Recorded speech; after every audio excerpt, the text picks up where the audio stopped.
a las 12:33 de esta mañana, 15 gigavatios de generación se han perdido súbitamente del sistema. Hay que entender dos cosas fundamentalmente, digamos tres. Primero, ¿dónde está el origen? ¿Cuál fue el evento que empezó a disparar esta cascada de acontecimientos para evitar que esto vuelva a ocurrir en el futuro? Segundo, ¿por qué las distintas centrales reaccionaron de la forma en la que lo hicieron? Y si no lo hicieron de manera adecuada, pues quién es el responsable y cómo evitamos que esto vuelva a ocurrir.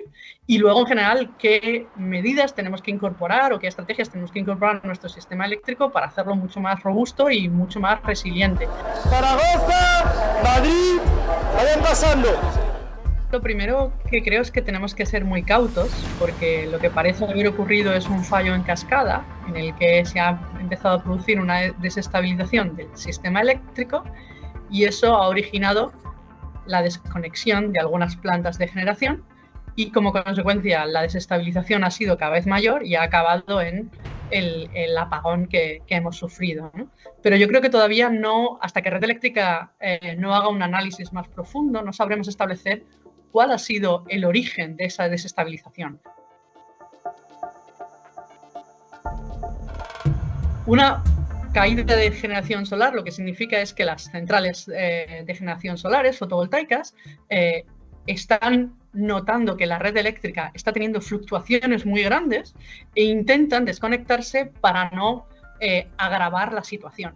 Y haciendo esto, intentando desconectarse, pueden, por decirlo de alguna forma, contribuir a que la situación sea más grave. Que es muy pronto para saberlo. Creo que tenemos mucha experiencia, otros días, otros años, otros sistemas eléctricos con mucha alta generación renovable en el que el sistema ha sido estable. Entonces tenemos todavía que entender tanto qué ha sido el origen de la variación en la frecuencia de la desestabilización, como por qué las plantas de generación no han reaccionado de manera correcta, sin que esto ponga en duda el hecho de que somos capaces de mantener un sistema que funcione en muchas condiciones climáticas, atmosféricas, como lo hemos visto en muchas otras ocasiones.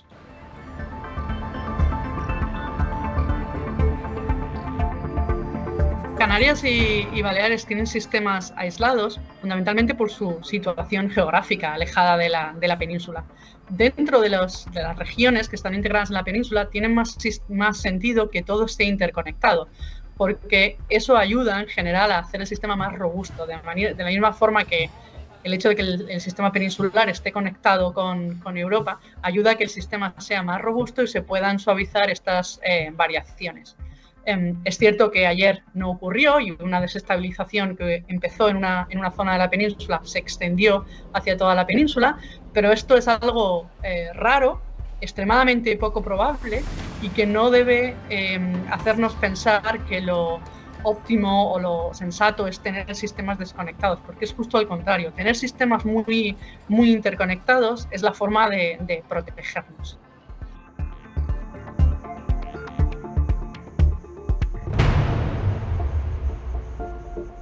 No es en absoluto claro que tener más centrales nucleares en funcionamiento nos hubiese ayudado.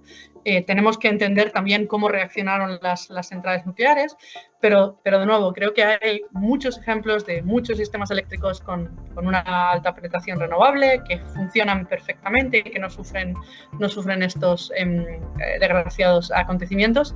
Y creo que antes de afirmar que las nucleares podrían haber sido parte de la solución, tenemos que entender bien cuál ha sido la cadena de acontecimientos. Bueno, creo que podemos descartar que la solución pase por tener más nucleares en nuestro sistema.